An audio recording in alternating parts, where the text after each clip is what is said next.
자, 반갑습니다. 우리가 이번 시간에 배울 내용은 르네상스예요. 르네상스인데, 르네상스라는 단어를 처음 들어보실 수도 있고 아닐 수도 있겠지만은, 그, 우리가 이제 그동안 배웠던 걸 보면, 역시 이 사건이 되게 큰 변화의 계기가 되죠. 십자군인데, 십자군이 결과적으로 잘 안 되지 않습니까? 원래 십자군의 목적은 이슬람한테 빼앗긴 예루살렘을 되찾는 거였죠. 근데 그 목적이 잘 안 되죠.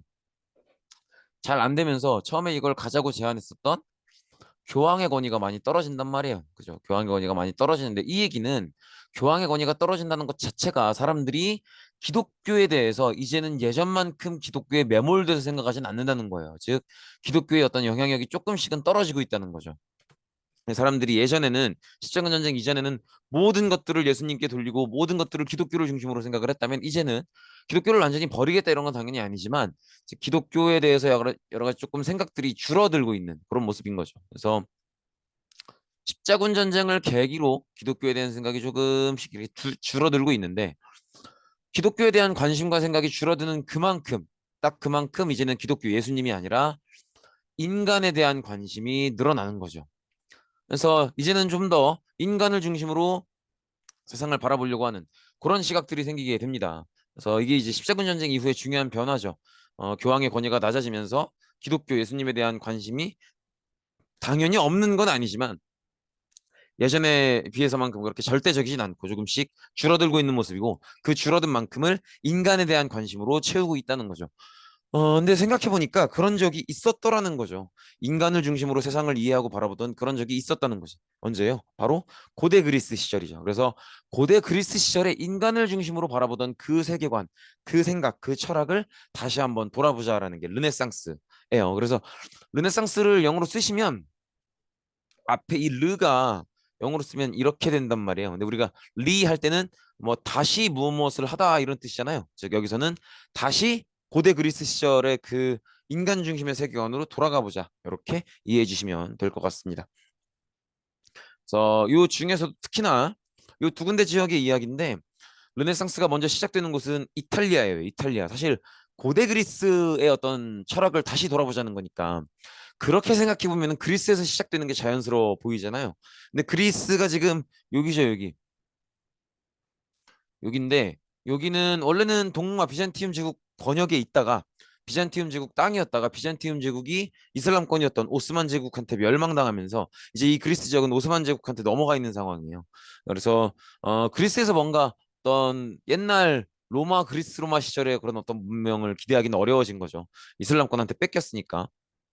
그래서 다시 한번 정리해서 말씀을 드리면 원래 그리스 문화의 뿌리라고 할 수 있는 이 그리스 지역은 이 지역은 이제는 비잔티움 제국의 땅이었었다가 이 비잔티움 제국이 이슬람권이었던 오스만 제국한테 무너지면서 그리스에서도 옛날 그리스 문화를 기대하기는 어려워졌다는 거죠.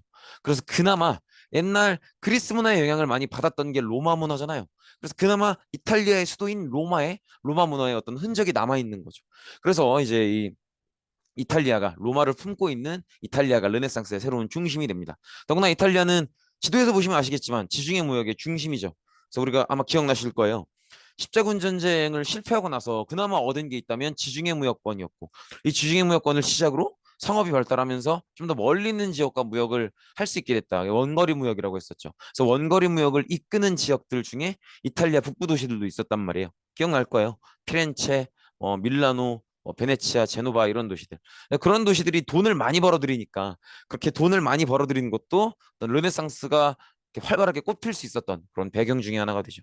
그래서 어쨌든 이런 부분들 이탈리아가 지중해 무역으로 번영하면서 이탈리아 북부에 되게 돈을 많이 버는 도시들 그 도시들에서 돈 많이 버는 사람들이 이제 르네상스가 꽃필 수 있도록 좀 재정적인 어떤 돈의 지원을 해줬던 그런 부분들이 있고요. 그다음에 옛날 고대 그리스의 영향을 많이 받은 로마 제국의 유산을 아직 간직하고 있고요.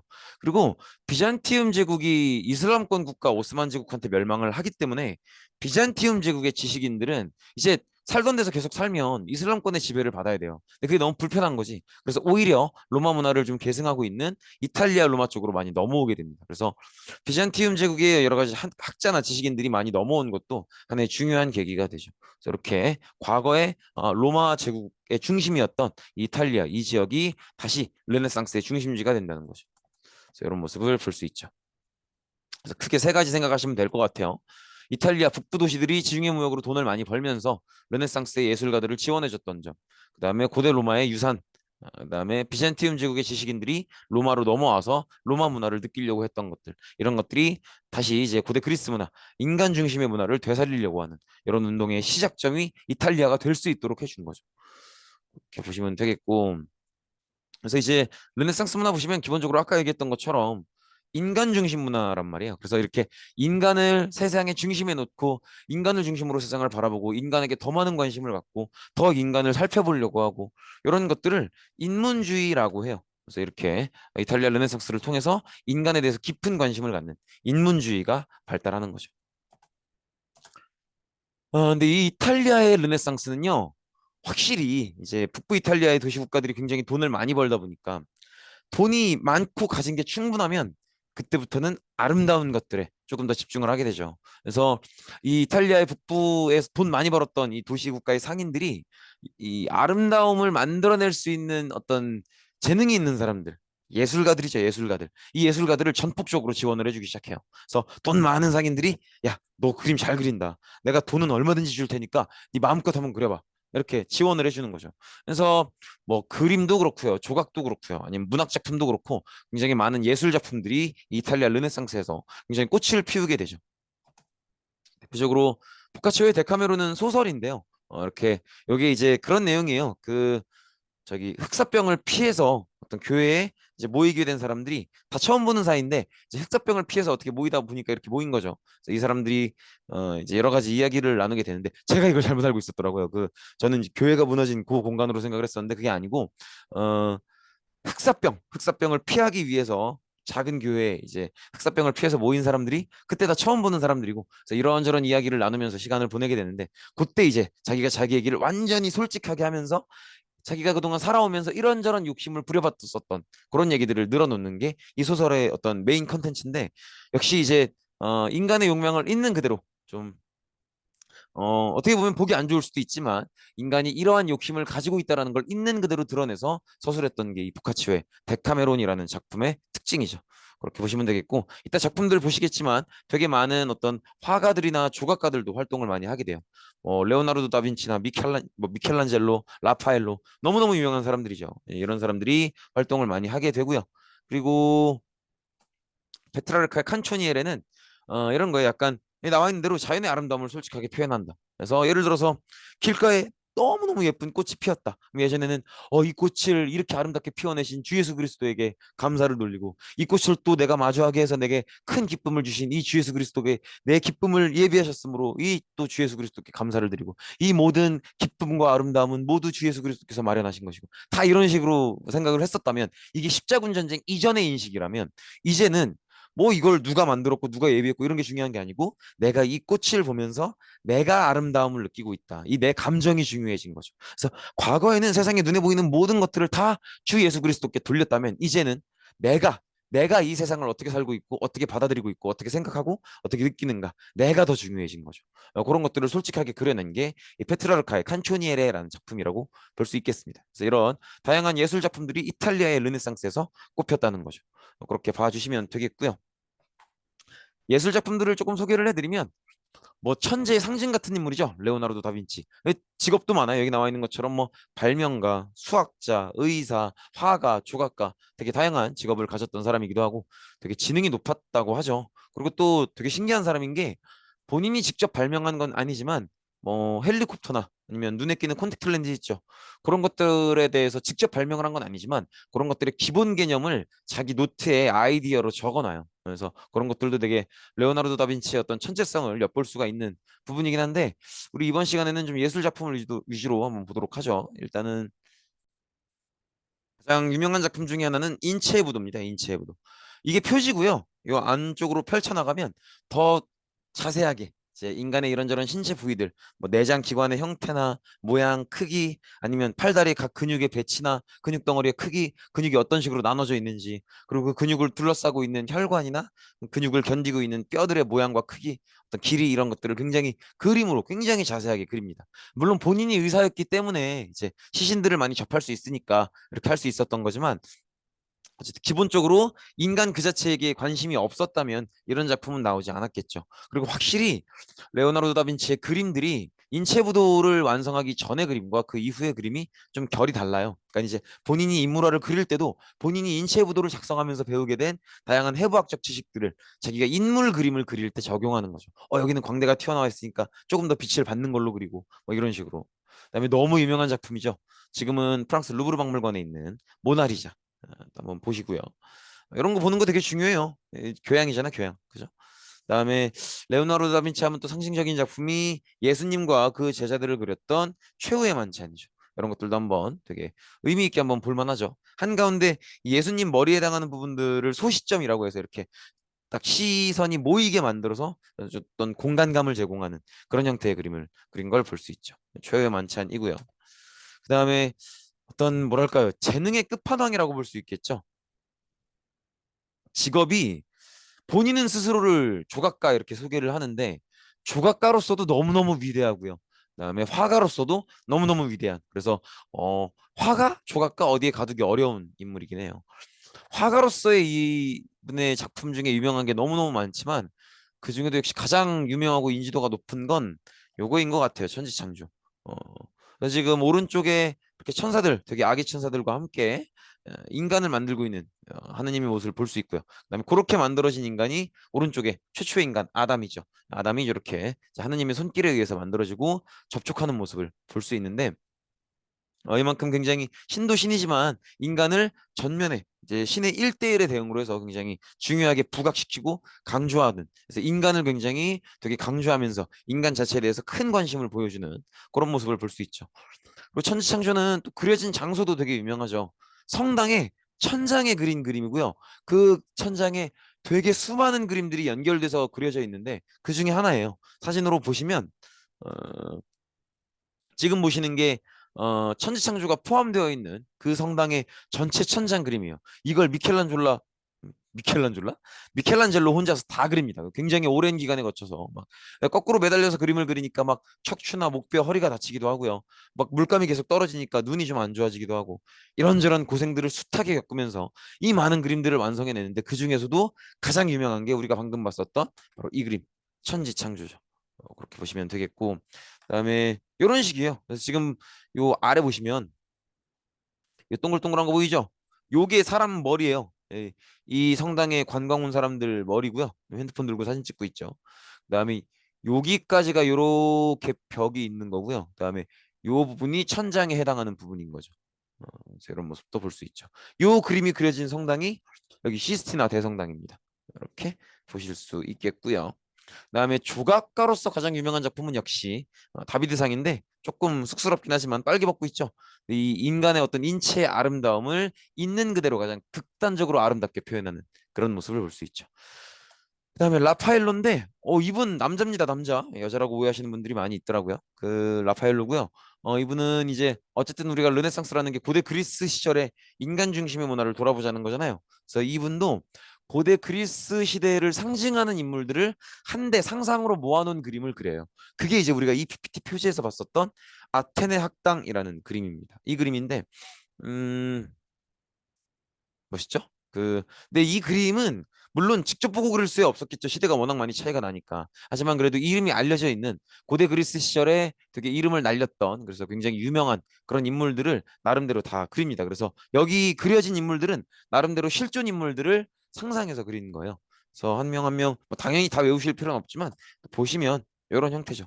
한가운데에 하늘을 가리키고 있는 플라톤이 있고요. 바로 그 오른쪽에 땅을 가리키면서 아니다. 진리는 이 지상에서 탐구할 수 있다 이렇게 주장했었던 아리스토텔레스가 있고요. 그다음에 그 왼쪽에 소크라테스와 알렉산더 대왕이 대화할 수 있는 대화를 하고 있는 그런 모습이 보이죠. 뭐 그 밖에도 아테네 장군이었던 알키비아데스나 아니면 스토아 학파의 거두였던 제논, 그다음에 스토아 학파와 함께 헬레니즘 철학을 이끌었던 개인주의 철학의 정신적 쾌락 안정을 얘기했었던 에피쿠로스가 또 여기 있죠. 이런 부분들. 그리고 기하학 원론을 썼던 유클리드도 여기 있고요. 그래서 보시면 뭐 되게 유명한 인물들이잖아요. 여기 플라톤도 그렇고요. 아리스토텔레스도 그렇고요. 그죠? 그래서 플라톤은 이데아 이상 세계는 저 멀리에 있다라고 하면서 하늘을 가리키고 있고요. 아리스토텔레스는 아니다. 우리는 지금 이 세계에서 이 현실에서 진리를 탐구해낼 수 있다라고 하면서 땅을 가리키고 있고요. 그다음에 요 그 옆에 산파법으로 유명한 소크라테스, 그다음에 알렉산더 대왕, 그다음에 아테네 장군이었던 알키비아데스나 아니면 스토아파를 만들고 이끌었던 제논이나 에피쿠로스, 그다음에 여러분들을 수학 시간에 괴롭히는 a제곱 플러스 b제곱은 c제곱의 주인공 피타고라스도 여기 있고요. 그다음에 이 제논의 선배급이라고 볼 수 있죠. 어떤 금욕주의의 거의 시초 같은 인물로 여겨지는 디오게네스도 여기 있고요. 많은 사람들이 있는 걸 볼 수 있죠. 그리고 이 그림은 되게 재밌는 게 라파엘로가 그린 그림이잖아요. 본인을 되게 장난스럽게 이 수많은 사람들 사이에 본인도 그려 넣어요. 그래서 오른쪽 끝에 여기 또 라파엘로가 이렇게 숨어 있기도 하죠. 그 옆에 조로아스터는 저기 우리가 원래는 정식으로 배웠으면 좋았을 텐데 아무튼 간에 그 페르시아에서 공식으로 믿었던 종교인 조로아스터교의 창시자가 조로아스터입니다. 이렇게 보시면 되겠죠. 아무튼 그렇고요. 어쨌든 이탈리아의 르네상스는 기본적으로 예술에 굉장히 집중된다고 보시면 돼요. 그래서 그게 소설이든 그림이든 조각이든 다양한 인간을 중심으로 인간의 다양한 감정과 인간의 근본적인 아름다움을 표현하는 다양한 예술 작품들이 이탈리아의 르네상스에서 나왔다. 그래서 뭐 보카치오의 데카메론, 뭐 미켈란젤로, 뭐 다빈치, 라파엘로, 그다음에 뭐 뭐야 그 페트라르카의 칸초니에레 이런 것들도 같이 한번 생각을 해보시면 좋을 것 같고요. 이 르네상스가 알프스 이북으로 넘어가게 됩니다. 요 약간 가운데 하얀색 보이세요? 요거? 요게 이제 알프스 산맥이고 요 위로 넘어가는 건데 이 위로 넘어가게 되면 여기서는 이 알프스 이북에서는요 예술 작품도 안 만들어지는 건 당연히 아니지만 브리얼이나 이런 유명한 작가들이 있지만 어 여기서는 주로 비판에 집중되게 됩니다. 비판. 그래서 굉장히 많은 이런저런 비판들이 여기서 벌어지게 되는데 이제 크게 되게 중요했던 비판이 에라스무스나 아니면 세르반테스의 작품들 이런 것들이 되게 유명한 비판으로 남아 있는데 당시 알프스 이북에서 이렇게 비판의 대상이 됐던 것들은 주로 교회 아니면 기사들이었어요. 어, 교회는 아직도 조금 굉장히 교회 자체가 부패해 있고 썩어 들어가 있는 모습이 있었기 때문에 비판의 대상이 됐고요. 그 다음에 십자군 전쟁 이후로 기사나 귀족은 되게 약해져가는 추세잖아요. 근데 이제 그런 시대의 변화에 적응하지 못하고 여전히 자기들이 최고인 것처럼 행동하고 다니는 이런 어떤 기사나 귀족들이 많은 비판의 대상이 되죠. 그래서 대표적으로 이런 작품이 있어요. 에라스무스의 우신예찬이라는 작품이 있는데 어, 요 분이 에라스무스고요. 그 이 작품의 예찬이라는 표현은 어떤 이렇게 어떤 대상을 믿고 찬양하는 그런 걸 얘기하는 거죠. 근데 우신은 저 우신의 신이 말 그대로 신이에요. 신인데 예수님으로 착각하기가 쉬운데 앞에 우자가 멍청할 우자예요. 그래서 멍청한 신을 믿는다라는 제목이 이제 우신 예찬의 의미인데 여기 이제 무슨 뜻이냐면 이렇게만 들으시면 기독교를 깠나 이렇게 생각하실 수도 있겠지만 저건 기독교를 깐 게 아니에요. 교회를 깐 거지. 이게 무슨 얘기냐면 그 에라스무스는 아주 태어날 때부터 이미 기독교도였고 평생을 되게 독실한 어떤 충실한 이 기독교의 신자로 평생을 예수님을 모시면서 살아왔던 분이기도 한데 이분이 볼 때는 카톨릭 교회에서 하는 다양한 행사들이 뭐 이런저런 막 성사라 그래서 뭐 아이가 태어나면 뭐 출생 성사를 하고 막 이런 어떤 인생의 중요한 골목골목에 되게 교회에서 행사들을 치르면서 이렇게 행사를 하는 게 있단 말이에요. 근데 이제 그걸 통해서 뭐 아이가 태어나면 뭐 출생 성사를 하고 짝을 만나서 결혼하게 되면 결혼 성사를 하고 막 이런 행사들을 치르면서 이 행사를 치른다는 명분으로 주변의 교인들에게 되게 많은 돈을 걷고 그런 모습을 교회가 보였었거든요. 근데 그거에 대해서 이제 에라스무스 입장에서는 아니 그런 내용은 성경에 안 나오는데 교회가 나서서 무슨 성사를 챙기면서 이거 행사해야 되니까 돈 거두라 그러고 이런 얘기가 성경에는 없는데 왜 카톨릭 교회들은 그런 성경에 있지도 않은 얘기를 지어내서 뭐 이런저런 돈을 걷어내고 그럴 신앙이랍시고 그런 모습을 보이냐는 거죠. 그래서 그런 것들은 진실되게 예수님을 믿는 게 아니고 교회가 잘못하고 있는 거다. 이런 식으로 교회를 비판하는 모습을 보이죠. 그리고 세르반테스의 돈키호테인데요. 세르반테스가 작가 이름이고요. 돈키호테가 작품 이름인데 이거 들어보신 친구도 있을 거예요. 이렇게 이분이 세르반테스고요.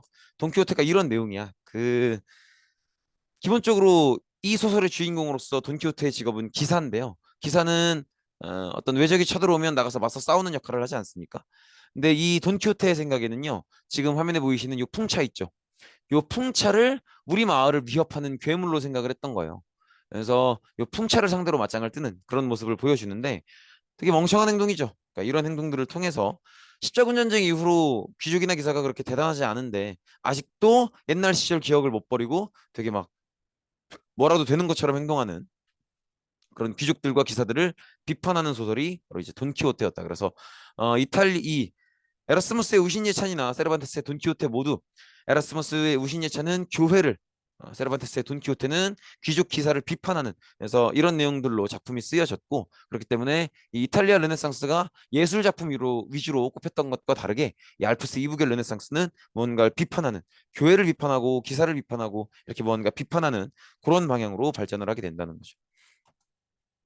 그렇고요. 과학기술도 많이 발달을 합니다. 그래서 이때 되게 중요한 발견이 코페르니쿠스의 어떤 천체 우주학에 대한 굉장히 큰 발견을 하죠. 코페르니쿠스 이전에는요, 지구는 가운데 가만히 있고 태양과 달이 알아서 지들이 떠서 진다고 생각을 했단 말이에요. 그러면 지구는 가만히 있는데 태양이나 달이 자기들이 움직이는 거니까 하늘이 움직이는 거죠. 그래서 이걸 하늘이 움직인다 그래서 천동설이라고 해요. 이게 기존의 교회의 입장이었는데 코페르니쿠스가 천천히 면밀하게 아주 자세하게 어떤 해와 달이 뜨고 지는 궤적을 조사해 보니까 요거는 하늘이 움직인다고 보기가 어려운 거예요. 그래서 연구 끝에 코페르니쿠스의 결론은 그동안 우리가 잘못 알고 있던 거고 사실은 지구가 태양 중심을 도는 거다. 이걸 발표하게 되죠. 그래서 지구가 움직인다 그래서 이걸 지동설이라고 합니다. 지동설을 주장하게 되고요. 사실 코페르니쿠스는 주장한다기보다는 저 어떤 자기의 주장을 정리해 놔요. 이걸 본격적으로 발표하고 주장했던 건 갈릴레오 갈릴레이이긴 하죠. 아무튼 간에 저게 되게 중요한 변화인 게 기독교에서 얘기하기를 우리가 사는 세상은 하느님께서 만드시잖아요. 어, 그러면 우리가 살고 있는 이곳이 하느님께서 만드셨으니까 세상의 중심이 돼야 된단 말이야. 근데 지금 지동설대로면은 지구 이 세상의 중심이어야 될 이 하느님께서 만드신 지구가 중심이 아니고 태양 주변을 도는 게 되잖아요. 그러니까 이걸 받아들이기가 교황 입장에서는 쉽지 않았겠죠. 그래서 이제 코페르니쿠스의 지동설 주장이 시간이 오래 걸리게 되는 건데 아무튼 그렇습니다. 그래서 이렇게 코페르니쿠스가 하늘이 움직이는 게 아니고 지구가 태양 주위를 도는 것이다라고 하는 지동설을 밝혀내게 되죠. 그다음에 구텐베르크의 활판 인쇄술은 이거 이제 그런 거예요. 그 영어 철자대로 다 도장처럼 그 글자를 금속에 새깁니다.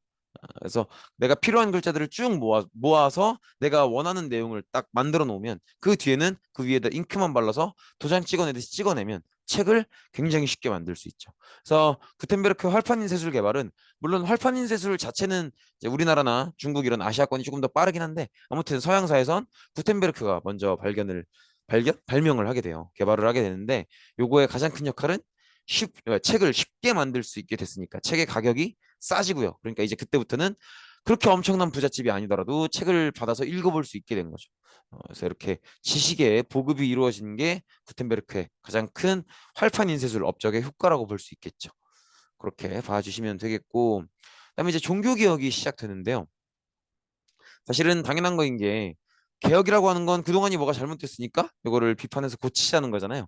어, 근데 사실은 생각해 보시면은 르네상스 자체가 알프스 이북에서는 되게 비판 중심의 꽃이죠. 뭔가 잘못된 게 있으니까 비판을 하겠죠. 그리고 그 잘못된 부분을 뜯어 고치자고 개혁을 하는 거겠죠.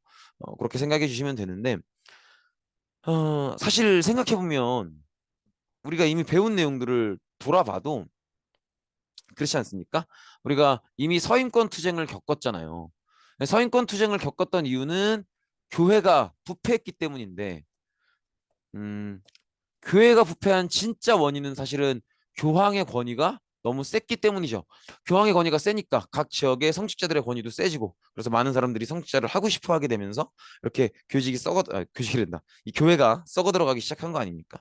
근데 서인권 투쟁을 결국 교황이 이기죠. 교황이 이기고 성직자 임명권을 돌려받게 되는데 그렇다는 건 애초에 교회의 부패가 이 교황의 권위가 너무 셌기 때문에 벌어졌는데 서인권 투쟁 뒤로 오히려 교황권이 더 세지면서 어떤 교회가 이렇게 썩어 들어가는 모습들이 해결이 안 되고 있는 거죠. 그래서 애초에 교황 권력이 세서 이 교회가 썩어 들어갔던 건데 서인권 투쟁 이후에도 여전히 교황권은 더 세졌기 때문에 이 교회가 가지고 있는 썩어 들어가고 있는 문제점들도 해결되지 않는 거죠. 이런 모습을 볼 수 있고요. 그래서 르네상스가 알프스 이북으로 확산되면서 그동안의 어떤 로마 카톨릭 교회의 잘못된 점들을 비판하는 그런 모습으로 발전을 해 나가게 되고요. 그래서 교회에 대한 여러 가지 비판이나 개혁 요구가 격렬하게 벌어지게 됩니다. 이 종교 개혁이 가장 먼저 벌어진 곳은 어디겠어요? 교황이 되게 이 나라는 어떻게 보면 밥이지 쉽게 볼 수 있는 나라. 서인권 투쟁에서 교황한테 패배해 본 적이 있었던 신성로마 제국 독일이죠. 그래서 독일이 사실상 그동안 교황한테 가장 큰 피해를 입고 지내왔기 때문에 독일에서 마르틴 루터라는 인물이 종교개혁을 시작하게 됩니다. 이 사람이 종교개혁을 시작하게 된 계기는 교황 때문이에요. 교황이 이탈리아 로마에 있잖아요. 네, 본인이 머물고 있는 성당이 좀 더 크게 만들어져야 된다고 생각을 했어요. 그래서 성 베드로 성당인데 이 성당을 좀 고쳐서 더 크게 짓기 위해서 교황이 돈이 부족한 거예요. 그래서 이미 걷고 있었던 11조라 그러죠. 원래 기독교 교인들은 자기가 벌어들이는 수입의 10분의 1을 교회에 헌금으로 내도록 돼 있는데 그것만으로도 교황이 부족했던 거죠. 그래서 교황이 무슨 얘기를 하냐면 이런 얘기를 해요. 세상은 이렇게 현실과 저 아래 지옥이 있고 그 아래 연옥이라는 게 있는데 많은 사람들은 지옥까지 떨어지는 건 아니고 연옥 정도에 떨어질 만한 죄를 짓고 산다. 근데 이걸 구원받고 연옥에 가지 않기 위해서는 11조만 내는 것, 즉 내 수입의 10분의 1만 내는 걸로는 부족하고 교황한테서 면벌부를 받아야 그래야 저 연옥으로 내려가는 벌을 피할 수 있다. 이런 식으로 설명을 하죠. 그 얘기는 돈을 더 내라는 거잖아요. 근데 이 얘기를 듣고 있었던 독일의 마르틴 루터는 이게 좀 잘못됐다고 생각을 해요. 왜냐하면 이런 내용은 성경에 나오지 않거든요. 근데 마르틴 루터는 굉장히 깊이 있는 신학자였고 성경을 되게 여러 번 읽었던 사람인데 자기가 생각해 보기에는 지금 교황이 주장하는 이 면벌부를 판매하는 이 내용이 교황이 하고 있지만 성경에 안 나오는 얘기란 말이에요. 그러니까 이제 루터 입장에서는 이건 잘못됐다고 보는 거죠. 그래서 이거 포함해서 이게 이제 교황이 다시 지었다는 성 베드로 대성당인데 화려하긴 하죠. 아무튼 루터는 이 교황의 면벌부 판매를 비판하면서 면벌부 판매를 포함해서 본인이 생각하는 카톨릭 교회의 잘못된 점들을 쭉 적어 내려가기 시작해요. 그래서 쭉 써보니까 95개, 95개가 나왔다는 거죠. 그래서 자기가 쓴 이 95개 반박문을 자기가 살고 있는 동네의 교회에 떡하니 붙이게 됩니다. 비텐베르크 성이라고 하는데. 근데 자기 동네 교회에 붙인 것도 중요한데 요 95개 반박문이 얼마나 자극적이겠어요. 이제 교황을 바로 디스하는 거니까. 그래서 되게 어, 특히나 요때 그 우리 아까 구텐베르크 봤었죠. 이 구텐베르크가 인쇄술을 발명하잖아요. 이 구텐베르크가 독일인이거든요. 그러니까 이제 이 95기조 반박문이 인쇄술을 타고 수만 장이 이제 생산이 되면서 여러 사람들에게 알려지기 시작한 거죠. 그러니까 사람들 입장에서는 교황을 바로 깠다 그러니까 너무 자극적이고 흥미로운 그런 소식이 되고요. 그래서 이 인쇄술로 95기조 반박문이 되게 여러 부가 복사가 되면서 많은 사람들이 보고 퍼져나가게 되죠. 그래서 여기에 담겨 있는 루터의 주장은 간단해요. 뭐 면벌부를 사야 되고 이런 거는 다 필요 없는 얘기고 오로지 내가 내 마음 깊이 믿는 신앙으로서만 구원은 가능하다. 이런 식으로 주장을 해서 카톨릭을 비판하죠. 당연히 이런 얘기는 교황한테 들어가게 되고요.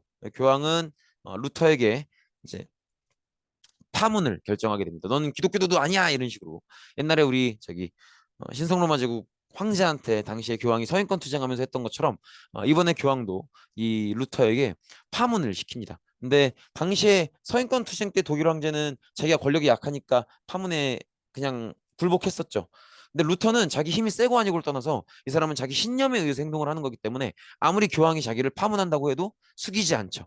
그래서 끝까지 자기 세력을 유지하면서 그 세력을 더욱더 키워가는 모습을 보여줍니다.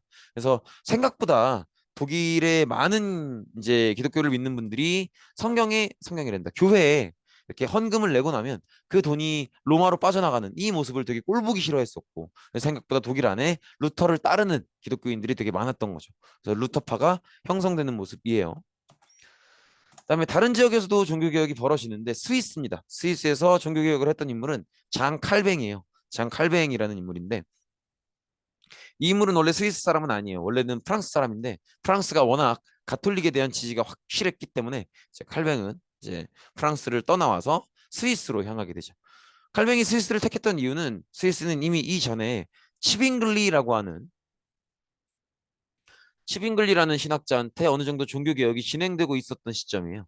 그래서 이 치빙글리가 터전을 닦아놓은 그거를 이제 그 위에서 더 발전하기 위해서 칼뱅이 스위스로 찾아가는 거죠. 그래서 칼뱅의 주장은 요거였어요. 예정설. 그래서 예정설이라는 게 뭐냐면 우리가 기독교인들이 예수님을 믿는 이유는 그 목적이 구원받기 위함이잖아요. 근데 예정설의 내용은 구원을 받을 사람 안 받을 사람이 이미 정해져 있다는 거예요. 이미 정해져 있는데 누가 구원받기로 정해져 있는지는 인간은 알 수가 없어요.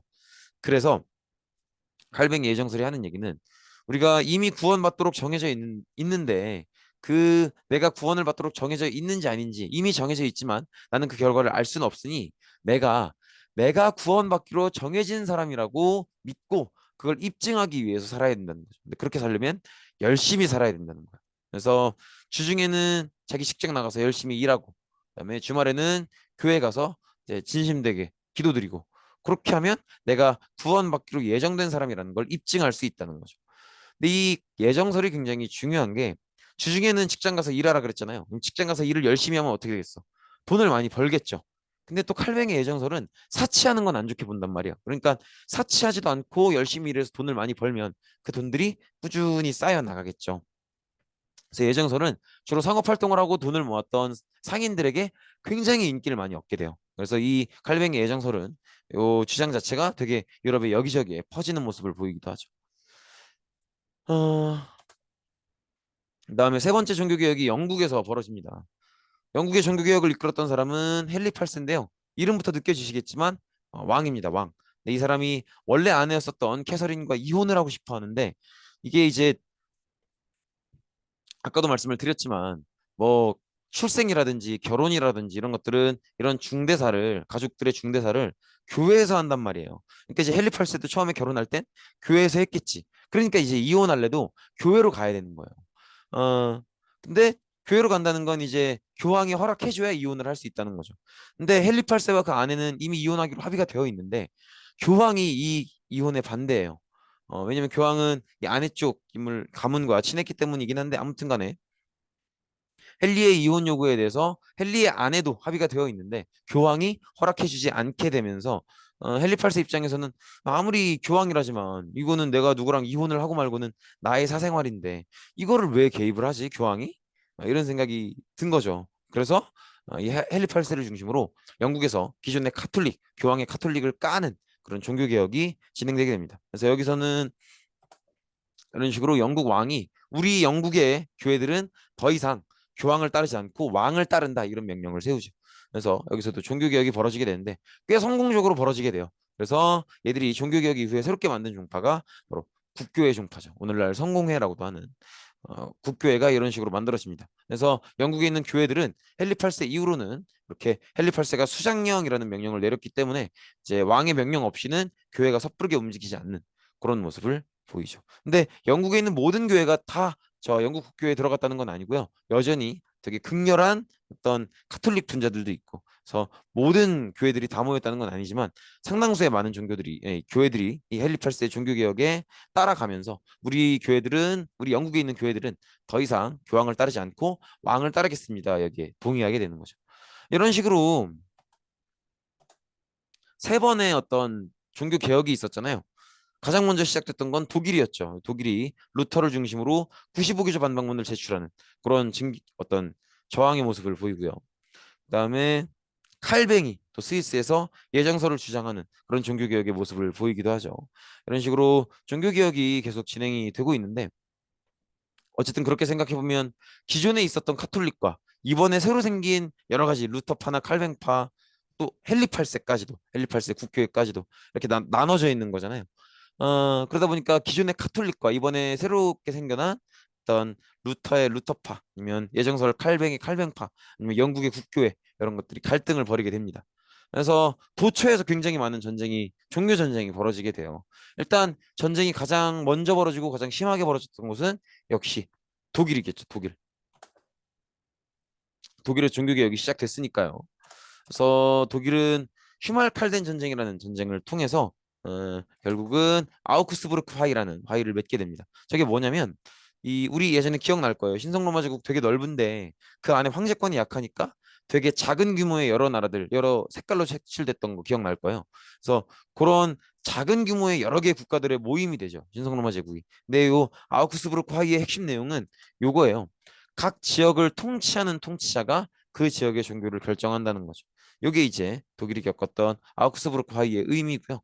그다음에 네덜란드는 원래는 에스파냐, 스페인의 지배를 받고 있었어요. 근데 지리적으로 보면 좀 이해가 안 되시긴 할 텐데 아무튼 원래는 이 네덜란드 지역은 에스파냐의 지배를, 즉 스페인의 지배를 받고 있었습니다. 근데 종교적인 차이가 발생하는 거예요. 카톨릭은 철저하게 저기 뭐야, 에스파냐는 철저하게 카톨릭 국가예요. 근데 에스파냐가 지배하고 있었던 네덜란드는 카톨릭이 아니고 저기 뭐야, 신교가, 봐봐요. 바로 옆에 독일이 있잖아요. 그러니까 이제 네덜란드는 주로 신교 중심인데 스페인, 에스파냐는 사실상 카톨릭 중심인 거죠. 그래서 종교적으로 너무 안 맞았기 때문에 네덜란드가 결국 이제 너무 카톨릭 교황만 따라다니는 에스파냐를 포기하고 신교의 영향을 받아서 네덜란드가 이때 독립을 하게 됩니다. 그리고 프랑스도 역시 카톨릭과 신교도 사이에 많은 갈등이 벌어지게 됩니다. 그래서 전쟁까지 가는데 요거의 화해를 어, 요때 이 갈등은 어떻게 마무리가 되냐면 당시에 왕이었던, 프랑스의 왕이었던 앙리 4세가 원래 이 앙리 4세는 원래는 신교였어요. 신교였는데 본인이 왕으로서 카톨릭으로 가겠다라고 선언을 하면서 대신에 이 프랑스 안에 낭트라는 지역 안에서만큼은 어떤 신교를 자유롭게 믿을 수 있게 해달라, 이렇게 왕이 타협책을 제시하죠. 나는 원래 신교지만 내가 카톨릭으로 갈 테니까 카톨릭 측에서도 프랑스에서 신교를 믿는 사람들이 이 지역에서만큼은 신교를 자유롭게 믿을 수 있도록 배려해달라, 이렇게 하는 거죠. 그래서 그걸 낭트 칙령이라고 해요. 어, 그렇고요. 이분이 이제 앙리 4세죠. 그다음에 독일에서는 전쟁이 한 번 더 벌어집니다. 아까 우리 기억나시죠? 독일 전체가 되게 작은 여러 개 나라들로 쪼개져 있는데 각각의 쪼개진 각 한 조각조각의 나라들의 지배자가 그 지역의 종교를 지배한다 그랬잖아요. 그러다 보니까 오히려 독일 신성 로마 제국 안에는 카톨릭을 믿는 나라도 있고 신교를 믿는 나라도 있는 거죠. 그러다 보니까 갈등이 더욱더 심해지는 모습을 보입니다. 그래서 그때 벌어진 전쟁이 30년 전쟁이에요. 이 30년 전쟁은 되게 이 독일에서 벌어진 전쟁이지만 되게 대규모의 전쟁이고요. 되게 유럽의 각국이 참여했었던 그런 전쟁이기도 합니다. 그리고 이 전쟁의 결과는 어, 이 전쟁의 결과 맺은 조약이 베스트팔린 조약인데 이 조약의 핵심 내용은 뭐냐면 요거예요. 그전에는 독일의 여러 가지 왕들이나 제후들이 어, 저기 뭐야, 카톨릭 아니면 루터파 중에서만 선택을 해서 믿도록 했는데 저기 뭐야, 이 30년 전쟁 이후로는 칼뱅파까지도 선택할 수 있는 권한을 좀 확대해 주죠. 아무튼 이런 모습을 볼 수 있고요. 그래서 되게 오랫동안 종교 전쟁이 이어지는데 제가 지금 말씀드렸던 종교 전쟁의 사례를 다 기억해 달라는 건 아니에요. 뭐 프랑스는 앙리 4세가 뭐 낭트 칙령을 어떻게 하고 뭐 그런 어떤 것들을 다 기억해 달라는 게 아니고, 어쨌든 교회가 굉장히 부패해 있었고 이걸 개선하기 위해서 나온 노력이 종교 개혁인 거죠. 그래서 독일에서는 마르틴 루터가 95개조 반복문을 쓰고요. 그다음에 칼뱅이 스위스에서 예정서를 주장하고요. 그다음에 여기서 이제 영국은 또 왕이 더 이상 영국에 있는 교회들은 교황을 따르지 않고 왕을 따른다, 이런 명령을 내리죠. 여기 이제 종교개혁인데 종교개혁 이후로는 되게 수많은 기존의 카톨릭과 이렇게 새롭게 만들어진 종교들이 갈등하는 그런 모습을 보인다는 거죠.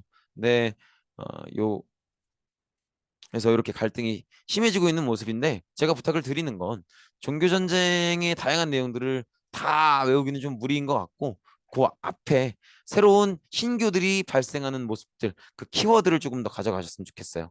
독일에서는 루터, 그죠? 루터의 뭐요? 95개조 반박문 꼭 기억해 주시면 되겠고, 그 다음에 스위스에서 칼뱅의 예정설, 그죠? 그 다음에 영국에서 헨리 8세, 영국의 교회는 더 이상 교황을 따르지 않고 왕을 따른다, 이런 종교 개혁이 있었고 그 뒤에는 이렇게 새롭게 생겨난 종교들, 신교들과 기존의 카톨릭이 곳곳의 지역에서 전쟁을 벌이는 그런 모습을 보는 거죠. 네, 고생 많으셨습니다. 오늘 여기까지입니다.